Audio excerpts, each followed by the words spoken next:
Hi, so today's my birthday and I'm 44, if you can believe it. I know, I look so young, don't I? I look like 58. Just kidding. What I was gonna say is that I think the wonderful thing about birthdays is age.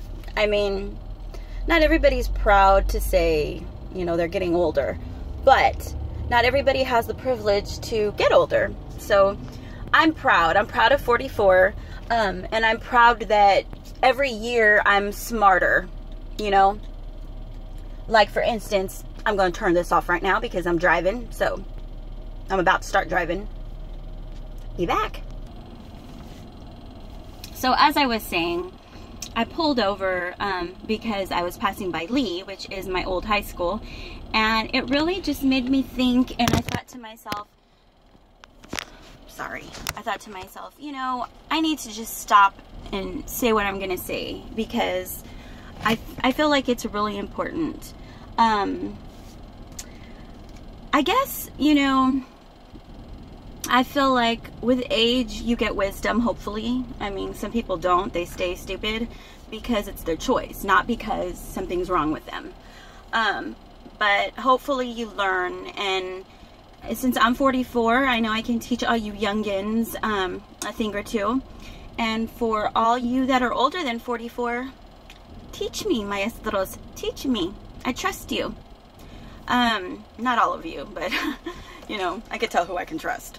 But what I wanted to say is that I think one of the things that I've really been thinking about is, as a lot of you know, I was a 7th grade teacher, and it was pretty brutal. I guess hearing stories and listening to stories about bullying, cyberbullying, even just people may not even be that cyberly suave, you know, but even just Facebook and Instagram and, you know, little things where people can have a board, an opportunity to just, you know, roast people like in the worst possible ways. When I was teaching in my class, all you that had me know that I would stop class if I heard bullying. I mean, it was like, what? What did you say? And it was like, you know, then I would take the moment and not to bully the person that was bullying, but to explain why it was so unnecessary. Somebody's always gonna be shorter than you, taller than you, fatter than you, skinnier, you know. I think that in a lot of ways, you know, the teachers that ignore it, you know, are to blame. I know that they have a job, an important job, and, you know, teaching and testing is important, but even more than that, our kids are with you more than they're with us, you know, during the school year. And I trust you. I trust that you're going to stop and you're going to listen and you're going to pay attention and you're going to know who the bullies are. Believe me, you know right away the cracks start, you know, and it's funny, okay? And, you know, everybody can laugh, but check yourself. You know, everybody needs to check themselves. And I think that, you know, if you're a bully, you know it because you just have a mean spirit, you know.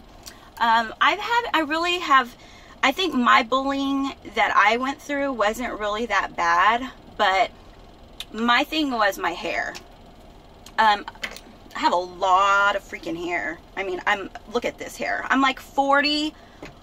I'm 44, and you lose hair by, you know, with your aging. So this is like hair, like a lot of hair has been lost, you know, probably. But I have like tons of hair, okay, and it's very thick. I don't know if you can see this, but, you know, I'm a troll, basically, you know. I was a troll doll, like, I'm a troll, you know.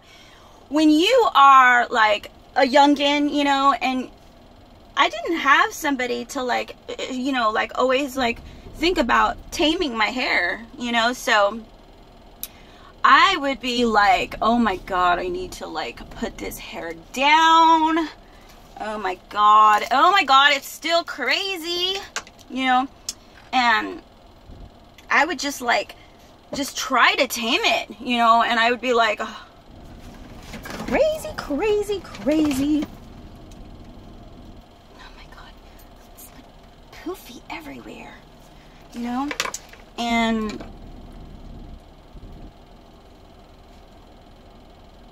you know, I was just like, I was looking for a miracle basically, and I didn't know how to do hair. So, you know, I was just a little girl, and you know, I was like, okay, I need to hurry up because school's gonna start, you know, and I need to hurry up and go to school, and I don't know what is going on with this hair, but like, you know, people just have to comb theirs. Oh my gosh, if I comb mine, it turns into a huge fluff of like one of those like dust bunnies that is under your bed. Yeah, that's my head. And then like I would just have a poof there, and I'd be like, what the heck, how do I get that down, you know? And so, you know, I'd go to school and it kind of looked like this, you know. I mean, I'd be like, okay, I need another bobby pin, you know. And then, you know, there's the mean girls, the girls who, you know, don't have those kinds of problems. Believe me, you got other problems. I learned that now. But, you know, I go to school and they're like, how many barrettes do you have in your hair? You know? And like, I wouldn't say anything because I'm very sweet-hearted, unfortunately. But I've got a little unsweeter. I got a little tart with the years, you know? Putting up with people that just, But anyways, as I was saying, I remember one time, you know, particularly I was just fed up and I was so frustrated, and I, you know, was just like, and she's like, the morning, you know, ritual, like, oh my God, like, how many barrettes do you have in your hair, you know? And I'm like, do you really give a shit? Like, that's the question that you think about all the time? That's the question that just irks you? Like at night, you know? You just think, like, how many barrettes does she have in her hair? I wonder, you know? I said, well, you know what? Let's figure it out. There's 1, there's 2, there's 3, there's 4, there's 5, 6, 7, 8, 9, and you know what? The funny thing is that it didn't stop at 9 when I was little. I think it was more like 25 or 30, but you know, she was just like, and then like laughing, you know, because here I am, like, and I'm looking crazier than crazy after I take out each barrette, you know. But she never asked me again after that. That was like it. And so, you know who you are. You're probably watching this video right now. But I forgive you, because I love, you know, life is too short to like put up with shit, you know.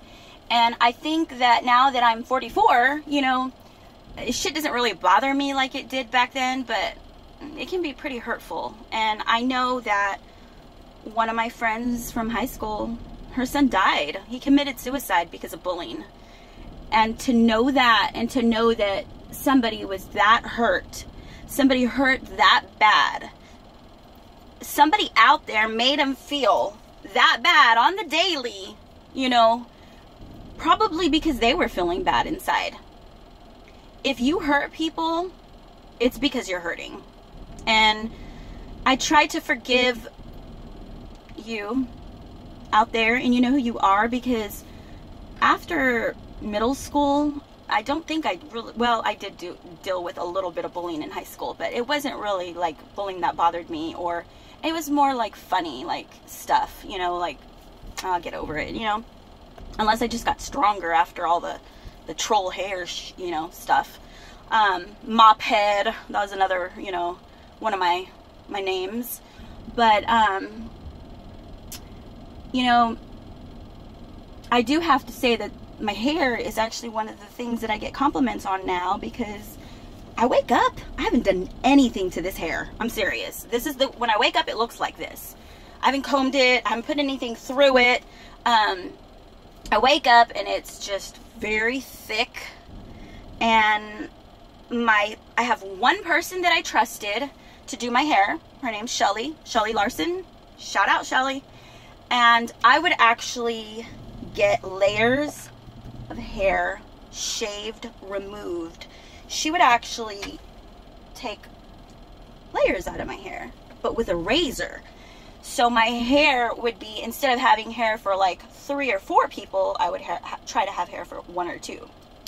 But Shelly's the only one who really understands the struggle of curly, thick hair. If you have curly, thick hair, she is a goddess for the hair. Go to Shelly. But I haven't had my hair thinned or cut in a very long time, just because of time and money and all kinds of stuff going on in my life. But what I will tell you is that, you know, people will say, like, your hair is so thick, it's so nice, you know, you're very lucky. And my kids have thick hair, and so they're blessed, you know. And you can look at it as a blessing, or you can look at it as a curse. You know, you have to change your mind. Whatever it is that you have that people like F with you with, you know, change your own mind. You can't change theirs, and you can't change everybody's, but you don't have to believe like everybody else, you know. So if you're a bully, you know, you suck, and you need to stop, because you're angry, you're mad, and really you're making people miserable because you're miserable. And the best thing to do is to stop being miserable, because life is so short, okay? It really is. And I have one that, like I said, that I deal with now as an adult, and she's been bullying and stalking me for 8 or 9 years. And I've never met her. I've never seen her in person. I've never done anything wrong to her. She just doesn't like me, you know? She doesn't like me, and, you know, I try to ignore it. And if somebody wants to tell me something about her, I try to tell them nicely, of course. Do not even tell me. I don't even need to know. Because, you know, all it really does is just, I mean, I want to know if like, you know, if she's planning something that I need to, like, you know, put the shield of God on, you know. But I don't need to know, you know, what's going on in her life, because if she doesn't exist in my brain, she don't get to me, you know. But I have one that that I pray for, and I feel bad and sad for her, because I really live in her head, and I don't know, you know, if I remind her of like something within herself, or if, you know, I don't really understand quite what the deal is. But I pray that with age, you know, that she softens a little. I was told she was seen by somebody I love the other day, and I always want to hear she looked well, she looked, you know, positive, and she looked happy, and I never get that, you know. And he told me, he's like, she looked like trash, you know. She looked bad, and she looked miserable and unhappy, and like she's just wants to turn those screws, you know? So you can't control people, you can't change people, and that person is gonna stay unhappy as long, and they can lie, and they can say, I have the happiest life, you know, I don't need this and I don't need that, but stories tell otherwise and your life tells otherwise. Because if you weren't unhappy, you'd forgive, you'd understand, you'd make peace, and it wouldn't be a, you know. So think about that. Think about, and I don't need anything or want anything from you, but for yourself, find peace, you know, because it's a place that nobody can touch you. And I think that the older you are, the more that you've been shitted on, the more attacks that you've had, you've survived, and you've realized, I got this. I'm strong. I don't need your opinion, you know? And I think that there's this strength and this love that comes within you that you realize, I'm me, you know? And I think that when you grasp that and you love that, you know, the rest of the world, you love and you want to help, you know? You don't look at people and envy them, and you don't want harm on people. You have a good heart, a heart that comes from, you know, just wanting to just hug your neighbor, love your neighbor. And when your neighbor messes up, you don't necessarily, you know, like judge and say, you know, look at her, look at what she's doing, and look at, oh my God, you know, it's more like, I hope they find their way, you know, I really do. Happy birthday to me, 44.